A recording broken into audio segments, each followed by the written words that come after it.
Star Note. This is Commander Adam Quark. Up until this moment, the most action I've seen was caused by a tear in a space garbage baggie. Now the head has given me the source and ordered me out to destroy the High Gorgon's doomsday ship.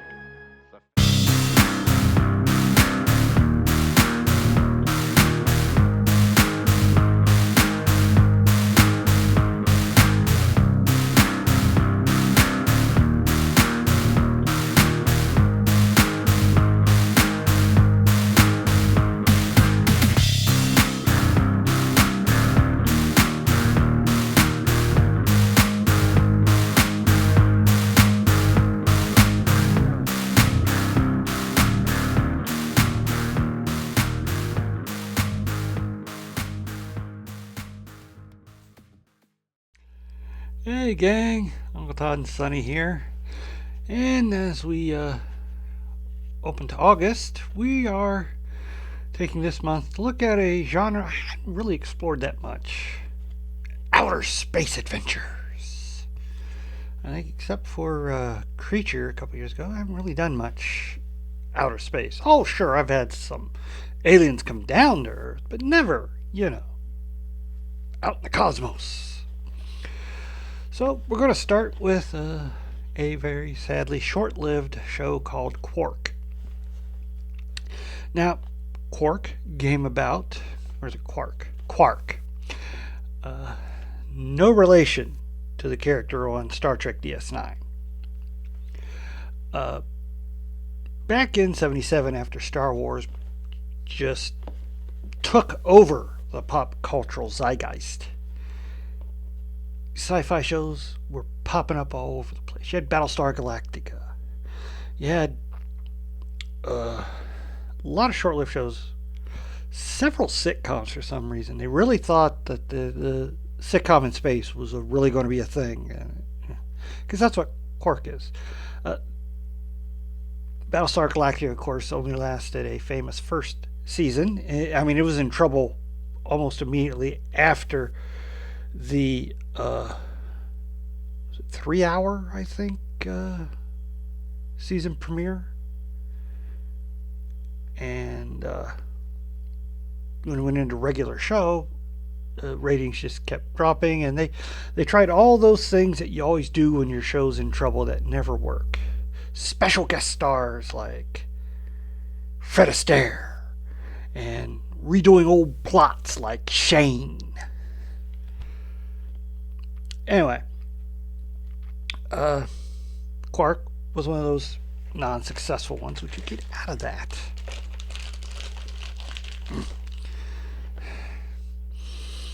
I have some food in here, and Taz really wants it.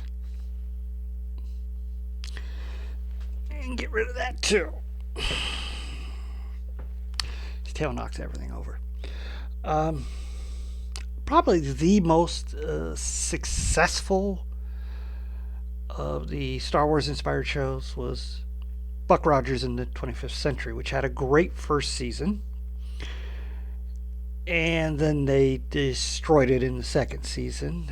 Went from a bit of a campy and fun James Bondian kind of adventure show in outer space, in which they decided to make it a cross between Battlestar Galactica and Star Trek. And most of the humor and campiness was done away with to be a more serious sci-fi show. And that also killed a lot of the charm. And it didn't even last a full second season. More successful was Jason, a Star Command, a Saturday morning show. It was basically a spin-off of Space Academy.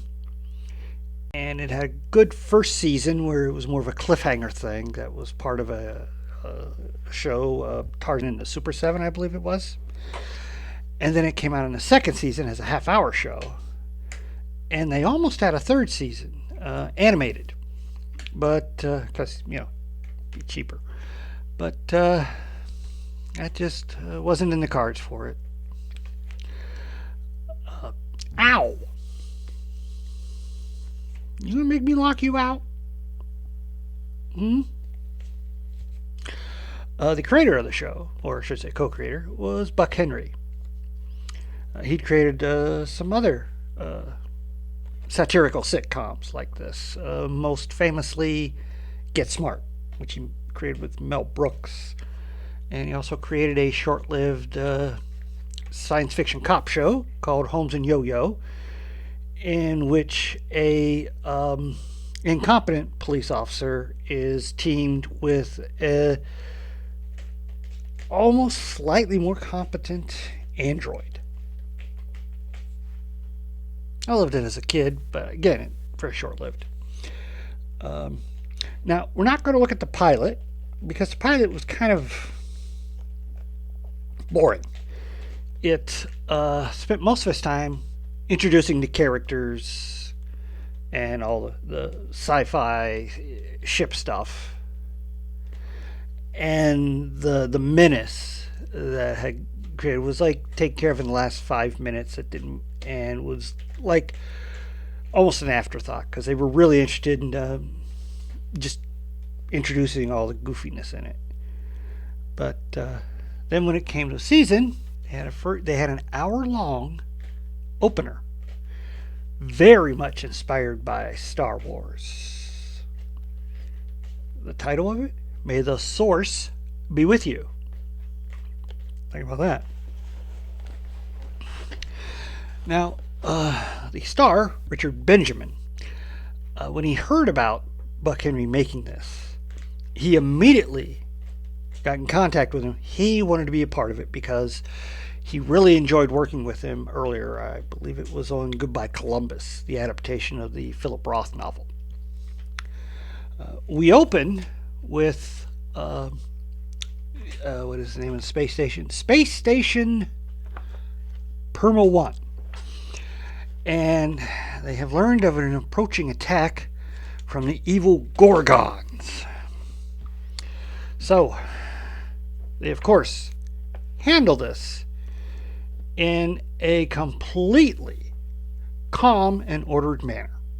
Dink, what are you doing? What do you mean you don't know?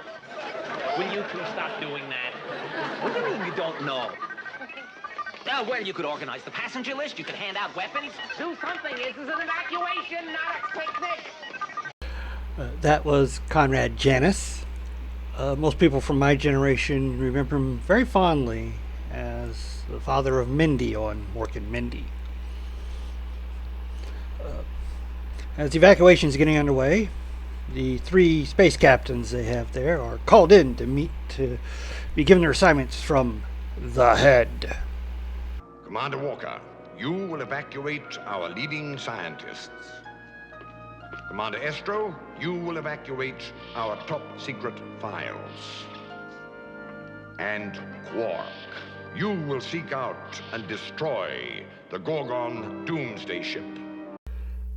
Quark isn't too happy about that, considering his ship is basically a garbage truck. Yeah, it's a sanitation ship. He flies around the stations and other ships and collects their trash and takes care of it. What's he going to do against a warship? Well, not to worry. The head, did you notice he's just a head? The head is giving him their greatest secret weapon. The source. So this is the source. Oh, well, we don't want you using it to wash your portholes. We saved it for the biggies. The source. Ooh, sounds mysterious. Well, Quark takes the orb onto his ship and takes off. While that's happening, the Gorgons have come upon the Spartans, the most feared of the United Galaxy's planets. Why, Quark might not even be needed. Don't frighten us, High Gorgon. Force is more powerful than you have tried. I suggest you take a closer look at my spaceship. Your ship? We see no spaceship. All we see is a large maroon planet. That is my spaceship. Just give us a few minutes to move our things out of the palace. Well, so much for the most feared warriors of the Galactic Federation. Uh, Did you notice the kind of Darth Vader-ish wave coming off of that high Gorgon? Oh, that is Henry Silva, who, ironically, would go on to play Killer Kane in the feature version that started the Buck Rogers in the 25th Century show. The pilot got released as a movie in theaters briefly before it hit TV. And sadly, he was replaced. But he was replaced by Michael Ansara, so, wasn't too bad. Both great actors. Anyway, let's meet Quark's crew. First, we have Ficus, a humanoid plant. And let's see if you can figure out what he was inspired by. I've noticed that you animals have a tendency under high pressure to activate particular glands, producing a moisture and a very peculiar odor. You're speaking of sweat, Ficus?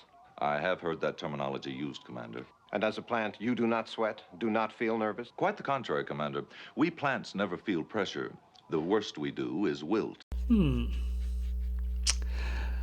reminds me of another character. I just can't put my finger on it. Well, moving on. We have Jean, a character who has a complete set of male and female chromosomes. Not a trans person. But you'll see. Then we're gonna get the Durhams. Maybe we'll get the Wood people, too. Boy, I want to get the Slime people next, yeah.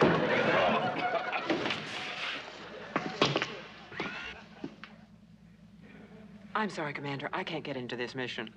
I kind of like the fact that they dubbed in a female voice for the other personality that inhabits Jean. Of course, that's Tim Thomerson of Transers and Dollman fame. And I gotta admit, I kind of like the character just because the masculinity is so over the top. Like, he's just got 2 tons of testosterone pumping through him. And then Jean takes over, or the other Jean takes over, and it's a more laid back and subdued character. Next, we have our pilots, Betty, and her clone, Betty. Job. Betty, Yes. take it up 3 points. 3, Commander. Betty, Yes. any contact with the Gorgons? None yet, Commander. No camera trickery there. Betty is played by twins. One of the characteristics that ran throughout the show was they are both madly in love with Quark and keep insisting the other is the clone and therefore he should choose her. Because apparently a clone isn't true romantic material. But since they're exactly alike, what does it matter? And our final crew member is a robot Quark himself built, Andy. Commander, this mission is no place for cowards. Please take me home. Okay, I can see Andy's going to be a bit of a problem. But enough of that. It's time to meet the Source.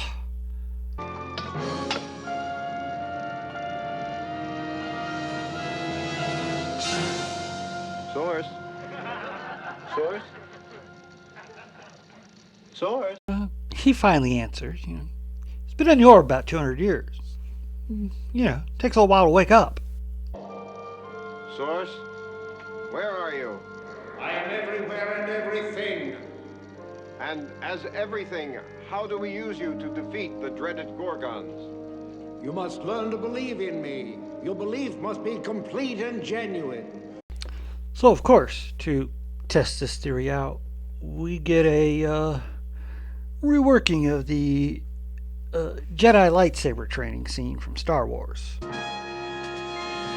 Fire at will.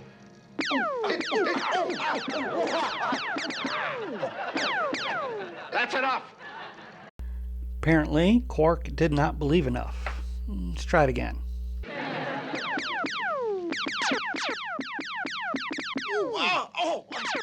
Believe in me. Release yourself into my power. Trust in me. That's enough. Impressive. And just in time, too, because they're approaching the Gorgon ship.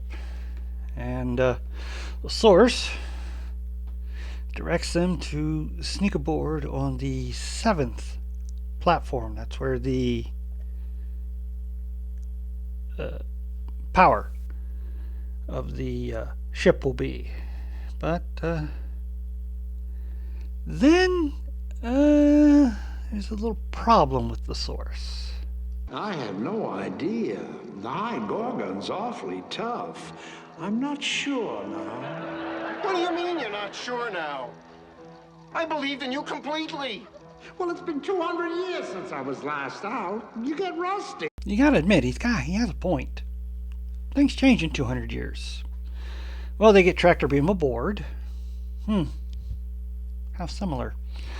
And they leave Andy to stall for them, which doesn't work too well. He gets captured immediately. And he's taken aboard to be interrogated by the High Gorgon. The Source is here.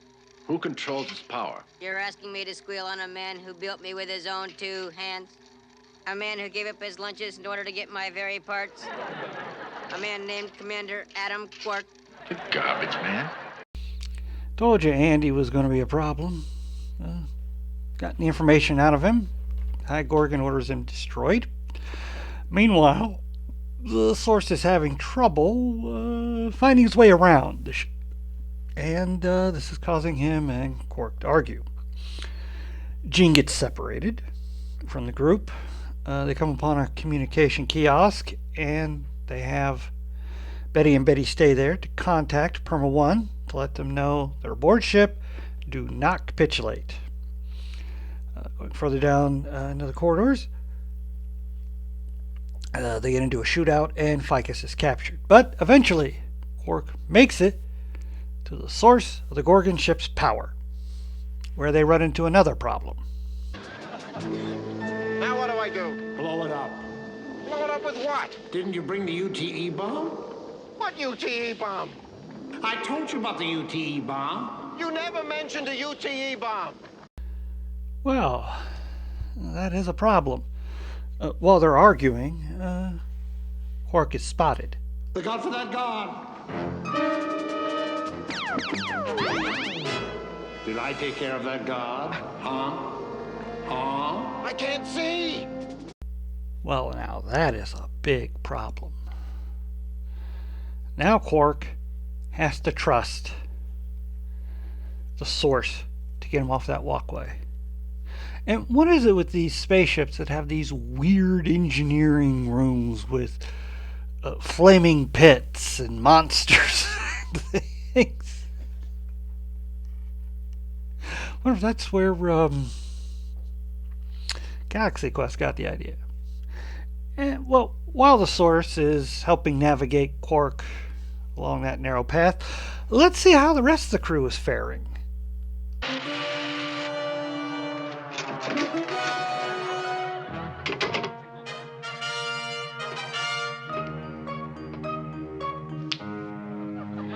All right, Vegeton. We'll place you under a heat ray with no water. You'll soon talk and tell us where the source is. We got him killed. I deserve to be destroyed. I'm all yours. Oh, are you all right? I'm sorry. Well, I'm not that sorry. See ya, sucker. Perma 1 is busy now. Please stay on hold. For your enjoyment, we will show a short film about trout fishing on Pluto. Thank you. In early Plutonian spring, the warm red runoff from the belt. Well, at least Gene looks like she's having fun.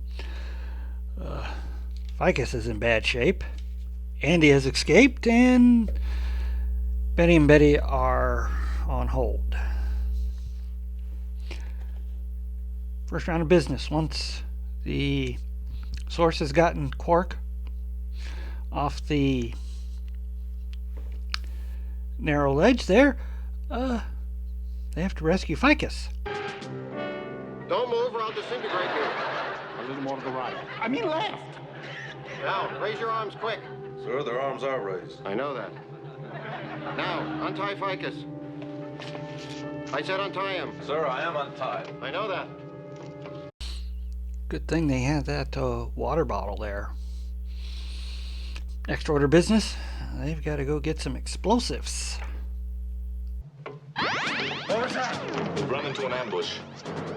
Source. It's not my fault. I was talking to you guys. Ficus, in simple words, what's your appraisal of the situation? Hopeless, sir. You threw my concentration off. I was doing great. Looks like we're going to need a dos ex machina. Can't believe I'm doing this. I must have my wires crossed. Geronimo.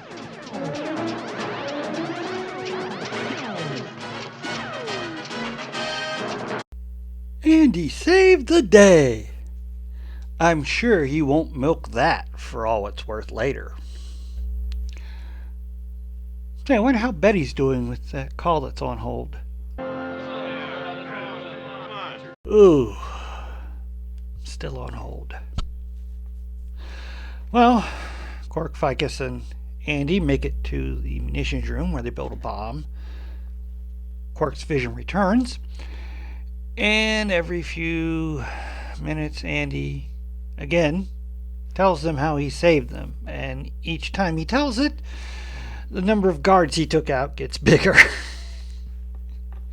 Well, they're off to plant the bomb, and Betty gets through, but now there's another problem. Gorgons will hear us. Keep them busy. The heel on my boot is loose.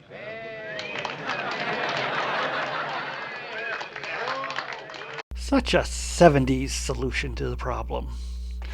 Well, message gets delivered, bomb is planted. Betty, Ficus, Quark, and Andy all meet up and head back to the ship. All they have to do is find Gene, get aboard, and lift off before the bomb goes off.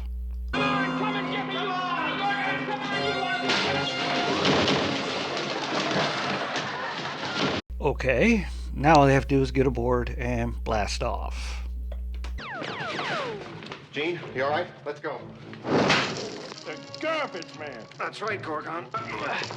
Well, now that's a complication. Gorgon, 200 years ago, your great-great-great-grandfather didn't want me. He said a lot of cruel things. Now I'll have my revenge. No. You can't touch me, can you, Gorgon? You can touch me. Stop holding him.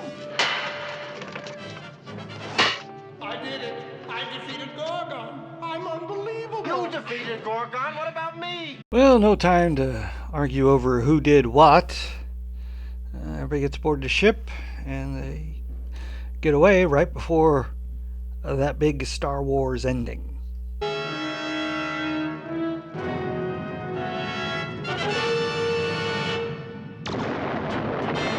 Well, returning home victors, Quark is given a great reward. He's going to command a battleship. I assume my crew is promoted with me. Quark, your crew will remain aboard the garbage ship. Sir, if my crew doesn't come with me, I'd rather not be promoted. Very well. The galaxy ad infinitum. Well, there's only one thing to say to that. Quark, that was the noblest thing I've ever heard. Also the dumbest. I kind of have to agree with him. It was noble and kind of stupid. But, you know, nothing like crew loyalty.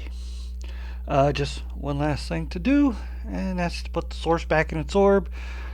But he's kind of reluctant to go back. You know, I mean, he just got out after 200 years. Why do you want to put him back in so soon? Want people saying you were afraid to go back in the orb, do you? No, I guess not. We were a great team, weren't we, Quark? We certainly were. Will you call on me again? Trust me. Trust me. I don't know. When everyone says trust me, it's usually bad. But yeah, this is a really good show. I enjoyed it a lot when I was a kid. All the episodes had those standard sci-fi tropes, you know, dealing with a doppelganger that's evil. other missions getting captured. And one I remember where Ficus got the attention of a female villain. And because he's a plant, they can't have romance the way a normal human would. So instructor, they had to sit calmly and wait for an insect to come and pollinate them. Anyway, yeah, I especially like this episode. The all the Star Wars riffs they did, and Hans Conried was great as the Source, and the arguments between him and Richard Benjamin are great. You know, two great comedians just riffing off each other there. And oh my gosh, Henry Silva, what a great performance. Especially, he was so over the top and maniacally laughing throughout most of it. And I especially love how his right hand was missing, and he would just attach different things to it for different purposes. He had the mace at the end, and then when he would put on a communicator to give his ultimatums. But this was my favorite of his attachments.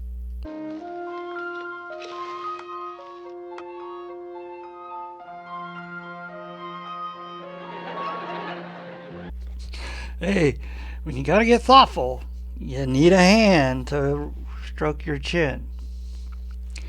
I could have done without the laugh track, but back then, in the 80s and 70s, if you had a comedy, you had to have a laugh track. Hogan's Heroes had a laugh track, well, because that was the 60s. But I mean, Happy Days, well, no, they were in front of a studio audience. But their first season had a laugh track. If you were a comedy, you had to have a laugh track. That's kind of faded out by now. I think there are still some comedies that do. There was a subplot with Conrad Janis and The Head, in which Conrad Janis's character was all for surrendering. And then, of course, once it's all done, well, you know, I always had faith in you, Quark.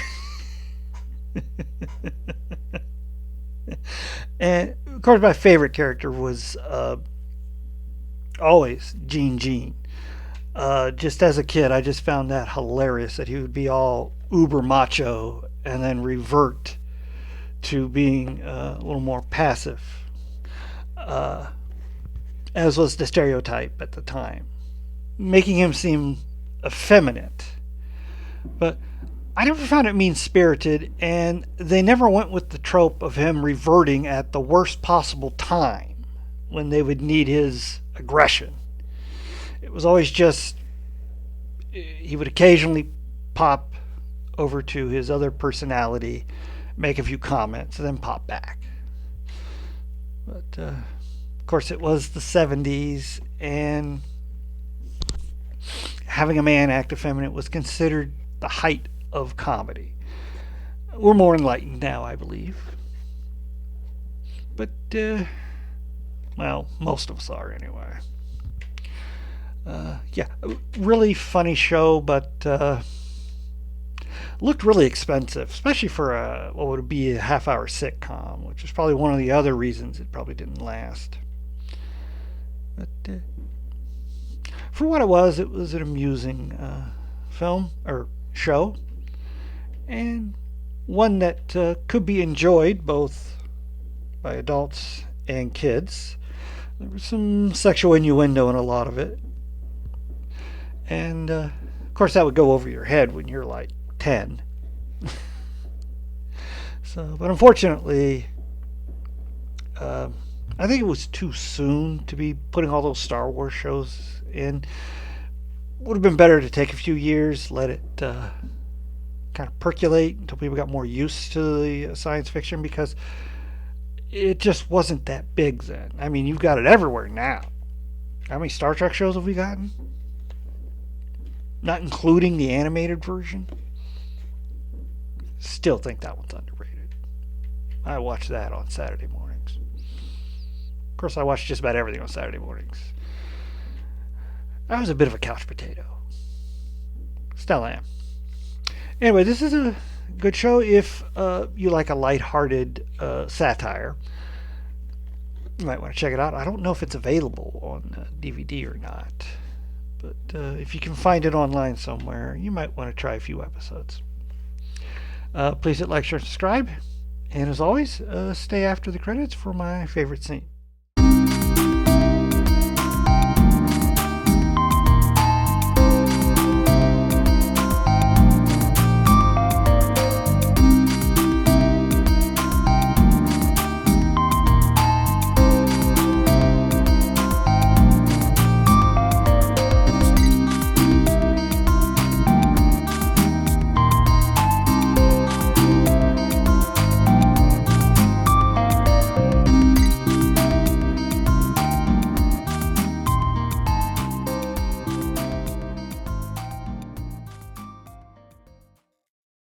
Fold it up quick. Just ignore them. Yeah, I thought they'd fight. Keep going. Nah, they don't have the stomach for fighting. Don't do it. Think they'll let us board Perma 1? They'd better. I want to get a souvenir. Maybe one of those ugly heads. Do it! Perma 1 lives!